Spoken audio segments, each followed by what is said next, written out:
दोनों की स्मृति को नमन करती हूँ।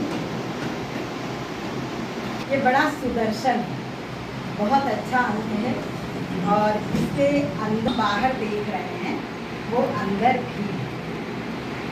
लेकिन एक बात कहना बहुत ज़रूरी है कि इसके पहले पंकज साहा जी ने व्यंग विशेषांक का संपादन किया था और उस अंक को भी जब मैंने देखा था तो एक बड़ी कंप्लीट जो धारणा बनी, जिसकी बात शायद आपने कही या किसी ने भी कहा, किसी पूर्व वक्ता ने, कि उनका अंक जो भी अंक वे संपादित करते हैं, 2 अंक हमारे पास आए हैं और उसकी सर्वांगीण विवेचना, सब कुछ उसमें समाहित होता है। यह अंक भी वैसा ही है कि अगर हमें आनन फानन लघु कथा पर कुछ लिखना हो और हमारे पास कोई किताब न हो, ये हो तो आप अपनी समझदारी से इसको कर सकते हैं। तो ये एक बड़ी महत्वपूर्ण बात मुझे लगी इस अंक के विषय में, तो मैं इसके लिए आपका अभिनंदन करती हूँ। और आपने अपने परिश्रम को बताया।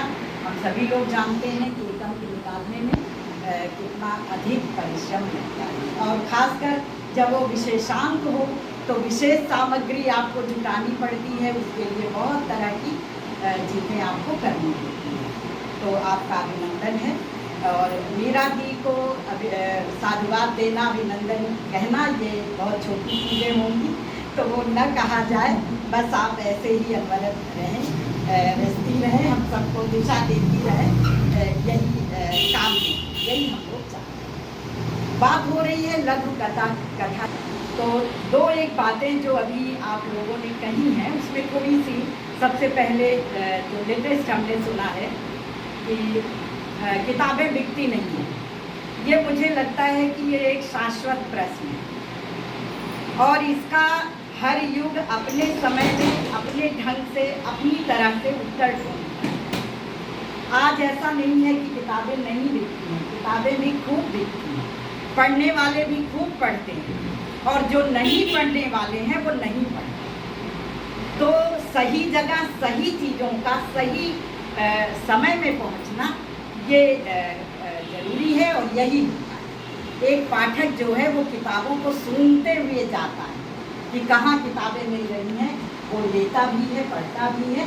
तो पढ़ने वाले जहाँ हैं वहाँ वो बिल्कुल सही है कि जो किताबें सिलेबस से जुड़ जाती हैं, जो रचनाएं सिलेबस से जुड़ती हैं, उनका एक खास पाठक वर्ग तैयार है। लेकिन वो पाठक नहीं है जो कविता, कहानी और जो साहित्य प्रेमी होते हैं, हम उनको उस पाठक में नहीं लेते। जो विद्यार्थी वर्ग हैं वो अपने एक प्रेशर, एक तनाव के तहत पढ़ते हैं, वो किताबों को अपने सिलेबस के तहत पढ़ते हैं। जरूरी नहीं है कि उसमें सभी आपके साहित्य प्रेमी। तो वो दूसरी बात है, दूसरा मसला है इसका। मैं बहुत ज़्यादा सहमत हूँ विजया जी की 2-3 बातों से लघु कथा के प्रसंग में। पहली बात तो ये कि लघु कथा बिल्कुल आधुनिक विधा के रूप में हमारे सामने है। मुझे लगता है कि अगर हम लोग इसको, चूँकि है हम लोग परंपरावादी हैं और अपनी जड़ों को, अपनी परंपरा को जरूर खोजते हैं, खोजना भी चाहिए, क्योंकि हमारा जो रस संचार है वो वहीं से होता है। तो हमारी जितनी भी चीज़ें जब हम पीछे जाते हैं, वो चाहे जातक कथाएँ हों, पंचतंत्र की हों और भी वेद पुराण, सब जगह रामायण महाभारत सब जगह कथाएँ हों। लेकिन जिस लघु कथा के रूप में आज हम लघु कथा को देख रहे हैं, उसके रूप में उन कथाओं को कभी रेखांकित उधर चले जाते हैं। तो हम सूत्र ढूंढें तो जरूर मिलेगा, क्योंकि साहित्य तो जीवन से ही है।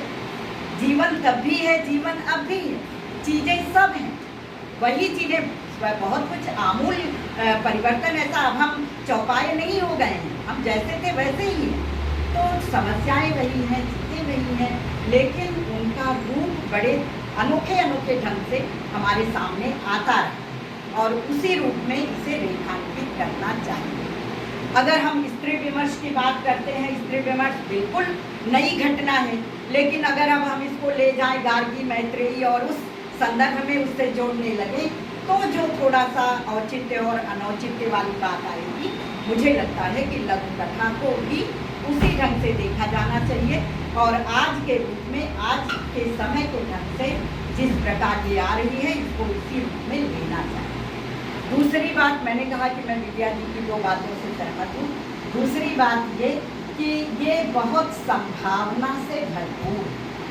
सुनकर देखो, सुनकर देखो, सुनकर देखो जी। ममता राहुल मोदी बोले, लिखे जितेंद्र जी।